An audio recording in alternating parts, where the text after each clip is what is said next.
He was 20 years old. He had no navy, no allies he could fully trust, and an empire 10 times the size of his own standing in his way. 13 years later, he was dead.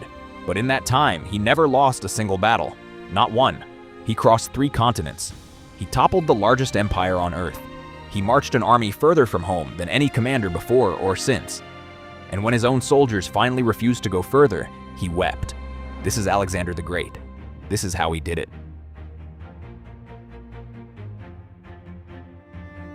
Before he was Alexander the Great, he was just the king's son. His father, Philip II, had spent 20 years building the most disciplined army Greece had ever seen. Soldiers trained with 18-foot spears called sarissas, formations so tight an enemy couldn't find a gap to exploit. At Chaeronea, Philip faced the combined armies of Athens and Thebes, the 2 most powerful city-states in Greece. If he lost, Macedon was finished. He gave his 18-year-old son command of the left flank. It was a test, and Alexander didn't just pass it. He smashed straight through the elite Theban sacred band, 300 of the best soldiers in Greece, and broke them completely. Athens and Thebes surrendered. Greece was united under Macedon for the first time in history. Alexander was 18. He had just proven something his father would never forget, and that Alexander himself would spend the rest of his life trying to outdo.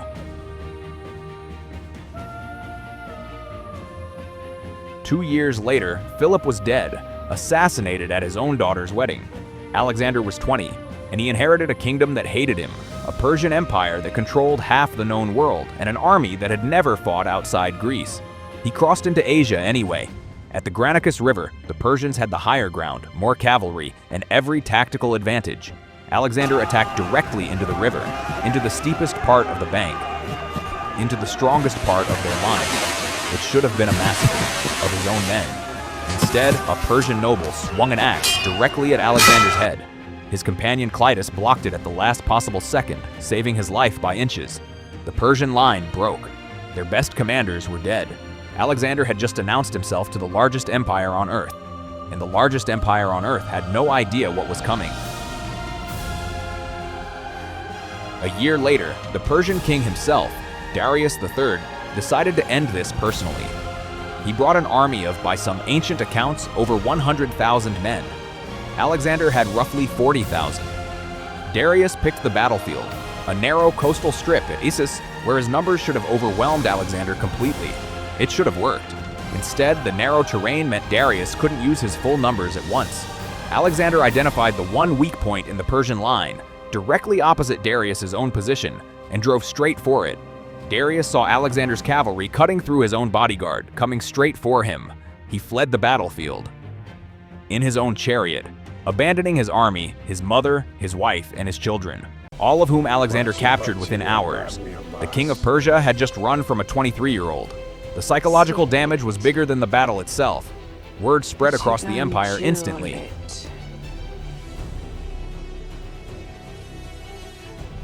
Most commanders would have bypassed Tyre completely. It was an island.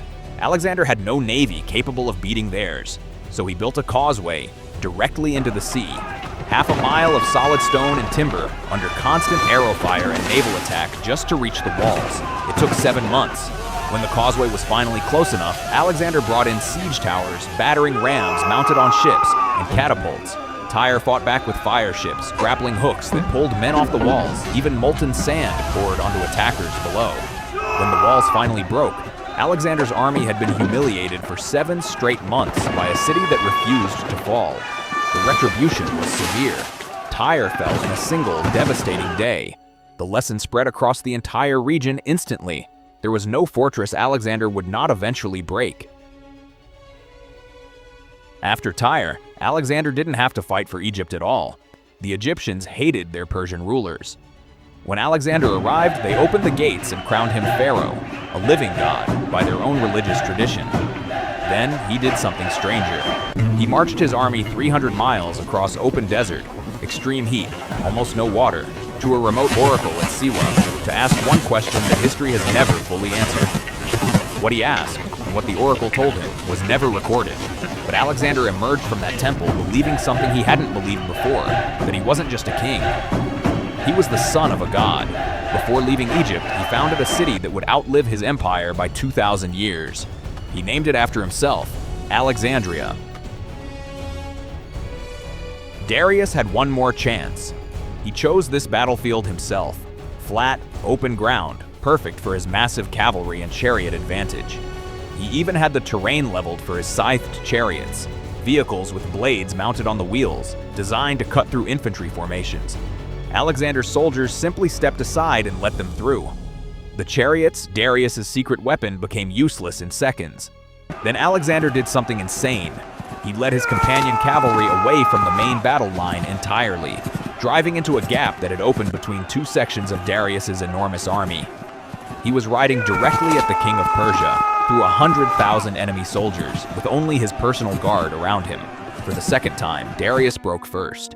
He fled the battlefield again. And this time, it was final. His own satraps would assassinate him months later, ending the Achaemenid dynasty that had ruled Persia for over 200 years. In one afternoon, on one battlefield, the most powerful empire in the world ceased to exist. Alexander was 25 years old. He now ruled from Greece to the edge of India.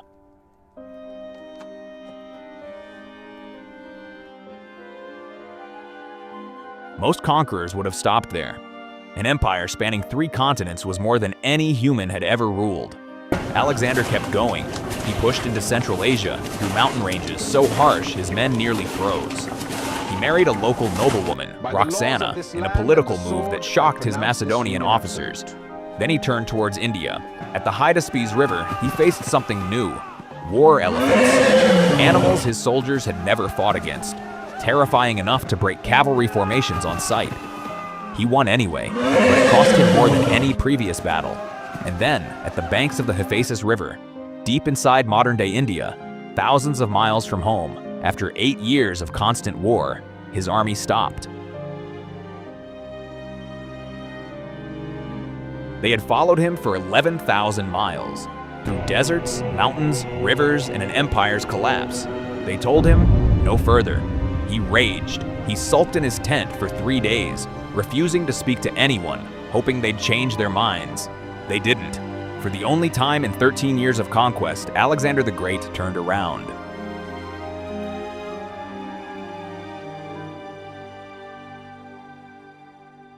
He made it back. He reached Babylon, planning new campaigns, Arabia, possibly even further. Then, after a night of heavy drinking, he fell ill. The fever didn't break. His generals asked him who should inherit his empire. Ancient sources record his final word: whispered, ambiguous, possibly misheard, possibly deliberate, kratisto. To the strongest. He died at 32. He had conquered more of the known world than anyone in history. He left no clear heir. Within decades, his empire, the largest the world had ever seen, tore itself apart into pieces, fought over by his own generals. He conquered the world, but he couldn't conquer what came after him. This was the story of how one man conquered the world in 12 years.